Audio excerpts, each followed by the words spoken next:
Bonjour chers internautes, c'est Il Pastore pour une vidéo œcuménique quant au dialogue au niveau mondial entre luthériens et orthodoxes. Après des rencontres personnelles puis un peu plus officielles à partir de la fin des années 1960, une commission jointe de théologiens luthériens et orthodoxes a été fondée officiellement en 1981. Les premiers accords œcuméniques sont arrivés en 1985.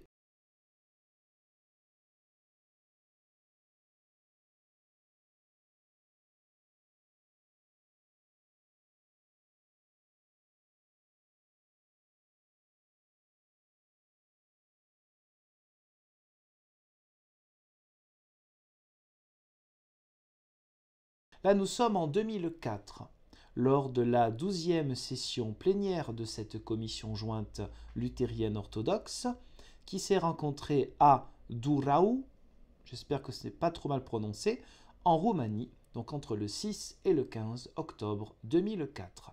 Il s'agit de discuter ensemble et de s'accorder sur le troisième volet du thème « Le mystère de l'Église ».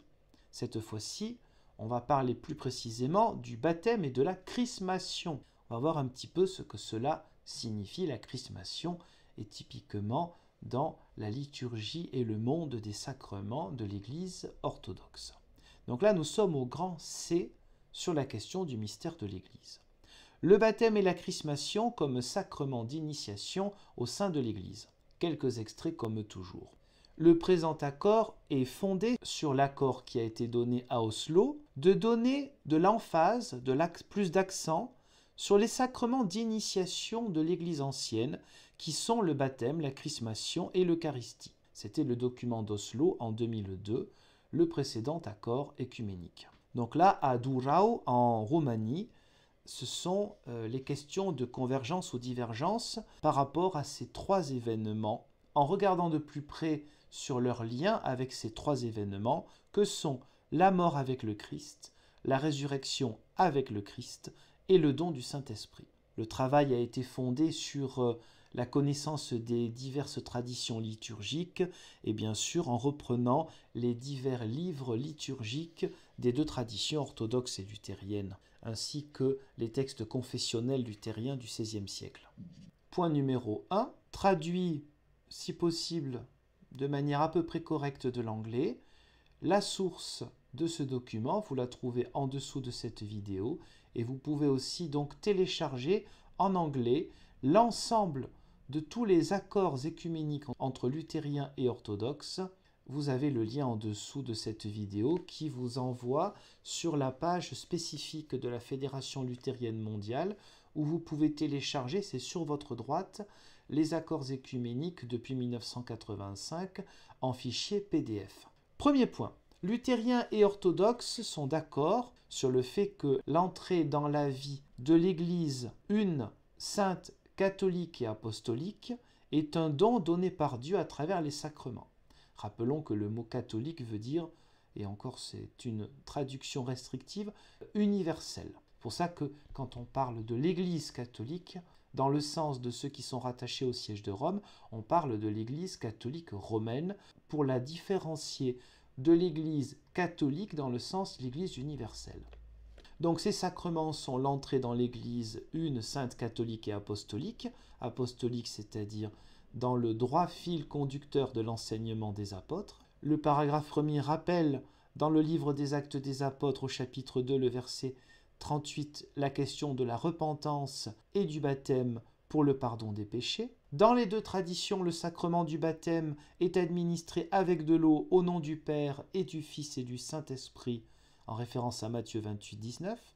Mais rappelons bien sûr que le salut est l'œuvre du Dieu trinitaire. Dans les deux traditions, le baptême est normalement administré par un ministre ordonné. Dans les églises orthodoxes, c'est normalement fait par une triple immersion. Et dans les églises luthériennes, la norme est de répandre de l'eau 3 fois sur la tête. Il y a un accord entre les deux traditions sur le fait que l'immersion est la forme symboliquement la plus appropriée de l'administration de ce sacrement. C'est-à-dire le fait d'être plongé, puisque baptême signifie plonger, immergé. Dans la tradition occidentale, on a considéré que la tête étant le chef, caput, le chef du corps, répandre de l'eau au nom de la Sainte Trinité, donc 3 fois sur la tête, revenait à immerger en fait totalement le corps. C'est pour ça qu'on ne fait que sur la tête. Les luthériens et les orthodoxes aussi sont en accord quant au cas de baptême d'urgence. Celui-ci peut être administré par des personnes laïques. Nos églises sont aussi évidemment d'accord sur le fait que le baptême ne se répète jamais, ce n'est qu'une seule fois. Le point 2, il y a 3 composantes de base dans le processus de l'initiation chrétienne. La mort avec Christ, la résurrection avec Christ, le fait d'être scellé comme un sceau S-C-E-A-U avec le Saint-Esprit. Pour les orthodoxes, l'initiation chrétienne trouve son accomplissement dans la Sainte Eucharistie.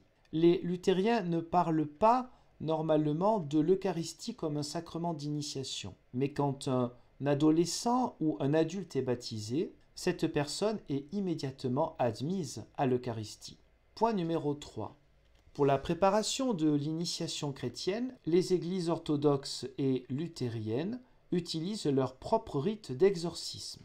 Alors attention, quand on dit exorcisme, ne pensez pas à certains films célèbres des années 70, 70, mais c'est voilà, des paroles un petit peu comme ça qui effectivement évoquent le fait de rejeter le mal et bibliquement cela est symbolisé ou incarné par le diable, c'est-à-dire l'auteur de la division, de la corruption, et pour reprendre l'étymologie du Satan dans l'Ancien Testament, il s'agit de la calomnie, calomniateur. Dans les livres de rituels de baptême, que ce soit du côté orthodoxe ou luthérien, il y a quelques paroles qui sont des prières pour demander à ce que l'enfant ou l'adulte éventuellement soit libéré d'esprits mauvais. Voilà, donc c'est quelque chose qui est assez court. Numéro 4. Les luthériens et les orthodoxes, ensemble, ont dans leur propre rituel d'initiation la renonciation au diable et la confession de foi. Le prêtre orthodoxe demande au candidat pour le baptême, ou son parent ou parrain, la question « Renoncez-vous à Satan et à tous ses anges, et à toutes ses œuvres, et à tout son service, et à tout son orgueil ?» De même manière, le ministre luthérien demande « Renoncez-vous au diable ?» Dans le rite orthodoxe, il est immédiatement suivi par la confession du Christ et du credo de Nicée-Constantinople, préparé entre 325 et 381. Alors que dans le rituel luthérien, le symbole des apôtres est utilisé. Ainsi, dans les 2 traditions, la foi du candidat pour le baptême, ou le parrain ou les parents, est exprimée à travers la confession du credo. Extrait suivant, point numéro 5. Bien que des discours théologiques puissent comprendre des aspects différents dans notre participation à la mort du Christ et à sa résurrection, ils forment cependant une unité dans nos rituels liturgiques et nous les traitons donc ensemble dans ce document. Les points 5 et 6 évoquent clairement les dons qui sont donnés par le baptême, notamment l'union avec le Christ, la rédemption, la purification, la victoire sur la puissance du péché, la régénération, nouvelle naissance, le fait d'être renouvelé en tant qu'image de Dieu. Le point numéro 6 parle de la signification du baptême, du point de vue plutôt luthérien. Dans le saint baptême, notre Père céleste est gracieux, c'est-à-dire auteur de toute grâce, nous libère du péché et de la mort en nous associant à la mort et à la résurrection de Jésus-Christ notre Seigneur. Nous sommes nés enfants de l'humanité déchue. Dans l'eau du baptême, nous sommes nés une nouvelle fois enfants de Dieu et héritiers de la vie éternelle. Par l'eau et le Saint-Esprit, nous avons été faits membres de l'Église qui est le corps du Christ. C'est le livre de liturgie luthérienne.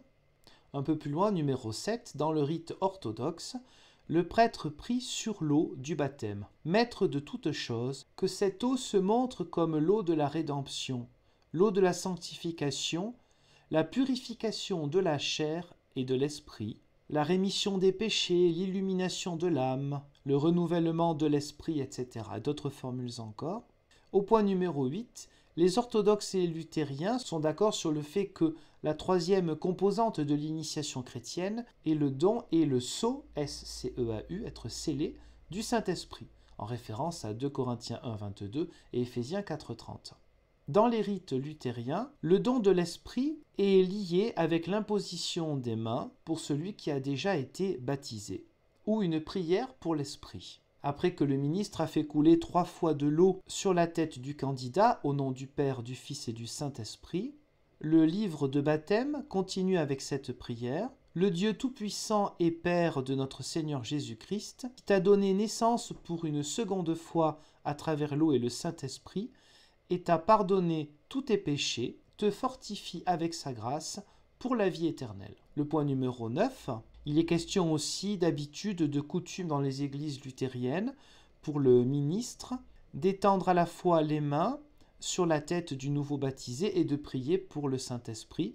Dieu, le Père de notre Seigneur Jésus-Christ, nous te rendons grâce pour la libération de tes fils et de tes filles, de la puissance du péché, et de les élever à une nouvelle vie à travers ce saint sacrement. Toujours selon le livre de liturgie luthérienne, le ministre peut faire le signe de la croix sur le front du nouveau baptisé en disant, avec le prénom de l'enfant ou de l'adulte, « Enfant de Dieu, tu as été scellé par le Saint-Esprit et marqué avec la croix du Christ pour toujours. » Les églises luthériennes qui ont suivi ce rite ont gardé aussi le rituel de la chrismation et l'ont clairement distingué comme un moment à part dans le rite de baptême, mais qu'ils ne définissent pas théologiquement comme un sacrement séparé. Point numéro 10. Le don du Saint-Esprit est encore plus explicite dans le rituel orthodoxe. Fondé fermement sur la tradition patristique,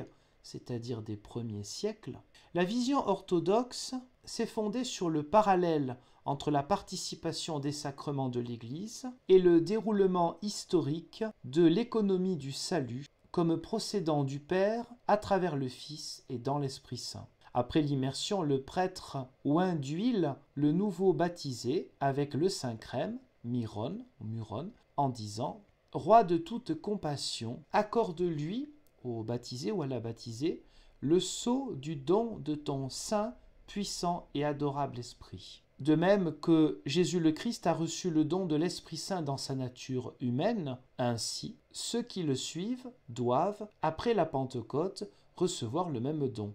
La sainte chrismation, qui est le fait de oindre les baptisés avec du Saint-Crème et la prière pour leur réception de l'Esprit Saint, est le sacrement distinct mais inséparable qui apporte aux croyants la Pentecôte de l'Église.